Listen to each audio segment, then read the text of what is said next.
আসসালামু আলাইকুম বন্ধুরা, কেমন আছেন? আশা করি ভালো আছেন। আমি এখন এই যে লাউ শাকটা আমি কেটে নিয়েছি। এখন আলু কেটে নেব।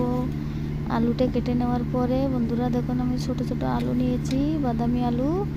এই বাদামি আলুটা আমি 2 ফালটা করে কেটে কেটে নেব। আপনারা দেখেন, পুরো ভিডিওটা দেখেন। দেখেন বন্ধুরা, কত ছোট ছোট আলু। এই আলুটা ভর্তা করলেও কি স্বাদ লাগে। তারপরে যে আমি দেখো 2 ফালটা করে কেটে নিয়েছি। এখন আমি শাকটা ধুবে যাব। শাকটা ধোয়ার পরে আমি শাকটা ধুয়ে নিচ্ছি। শাকটা ধোয়ার পরে আমি ভালো করে ধুচ্ছি শাকটা কারণ ধোয়া লাগবে ভালো করে।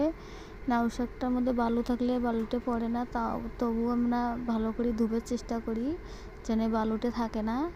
আমি নল চলে দিয়ে এই যে শাকটা আমি এত সুন্দর করে ধুয়ে নিচ্ছি। বন্ধুরা, আপনারা পুরো ভিডিওটা দেখেন, দেখার পরে বুঝবেন কেমন করে আমি কি করছি।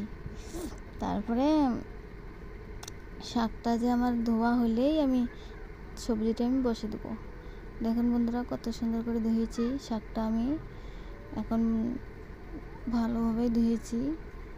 ধোয়ার পরে যে এখন আমি ঘরে নিয়ে যাব, রান্নাটা চলে দেবো। রান্নাটা চলে দেওয়ার পরে আমি বাদামি আলুটা যে কেটেছিলাম বন্ধুরা, এই বাদামি আলুটা আমি এখন ধুয়ে নেব। শাকটা যে আমার ধোয়াই হয়েছে, এখন বাদামি আলুটা আমি ধুয়ে নিচ্ছি। বাদামি আলুটা এত সুন্দর করে কষলে কষলে ধোয়া লাগবে যেন ওর শরীরে যে মাটিটা থাকে না, ওই মাটিটা পড়ে যাবে। এখন আমি এই যে নোড়ার মধ্যে তেল দিয়ে দিলাম। তেল দেওয়ার পরে একটু আমি জিরে দিয়ে দেবো। জিরে দিয়েই আমি সবজিটা রান্না করব, কারণ জিরের সেন্টটা ভালো সবজিটার মধ্যে ভালো ঘ্রাণ করে। এখন আমি জিরাটা দিয়েছি। এখন আমি একটু পেঁয়াজ কুচি করে নেব। তারপরে দেখো পেঁয়াজটা কিন্তু পুড়ে গিয়েছে আমার। মরিচটা দিয়ে দিলাম এখন। তারপরে পেঁয়াজটা, শুকটি মাছ দিয়েছি। শুকটি মাছ দেওয়ার পরে যে আমি মরিচটা দিয়ে ভালো করে বলে নিয়ে এখন আমি আলু দিব। আলু দেওয়ার পরে একটু নাড়াচাড়া করব। ভালো করে একটু নাড়াচাড়া করে নিয়ে আমি যে লাউ শাকটা ধুয়ে রেখেছি বন্ধুরা, আমি ওই লাউ শাকটা আমি ওই জায়গায় দিয়ে দেবো। এখন দেওয়ার পরে আমি ওই লাউ শাকটার মধ্যে পানি দিব না, ওই লাউ শাকটার পানি আপনা আপনি বেরোবো। এই পানিটা দিয়ে আমি কষান করব, ভালো করে কষালিয়ে আমি ঝোলের পানি দেব। দেখেন বন্ধুরা, আমি এই কত সুন্দর করে নাড়াচাড়া করছি। নাড়াচাড়া করার পরে এখন আমি ভালো করে নাড়াচাড়া করে আমি এখন ঢেকে দেবো, থালি দিয়ে ঢেকে দেবো। ঢেকে দেওয়ার পরে একটু পানি বেরোবে, লাউ শাকটার পানি বেরিয়েছে। আমি দেখো বন্ধুরা, লাউ শাকটা দেখো কত সুন্দর দেখা যাচ্ছে। দেখো আমি শুকটি মাছটা দিয়ে দেখো কত সুন্দর করে রান্না করছি।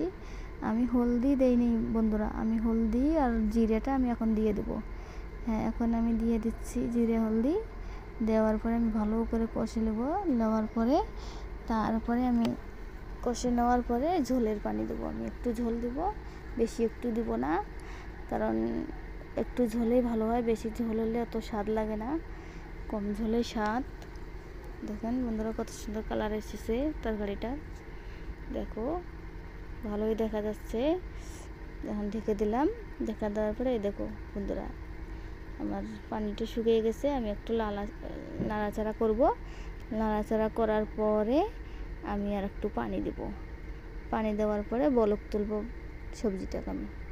দেখেন কত সুন্দর হয়েছে। এখন আমি পানি দিয়ে দিচ্ছি। হ্যাঁ বন্ধুরা, পানি দেওয়ার পরেই আমি একটু বলক তুলব। ঝোলটার একটু বলক তুলে বলক উঠলে এই দেখো বন্ধুরা, কি সুন্দর করে বলক উঠছে, ফুটে গেছে ঝোলটা ফুটে গেছে। দেখো দেখো বন্ধুরা, কি সুন্দর করে হয়েছে।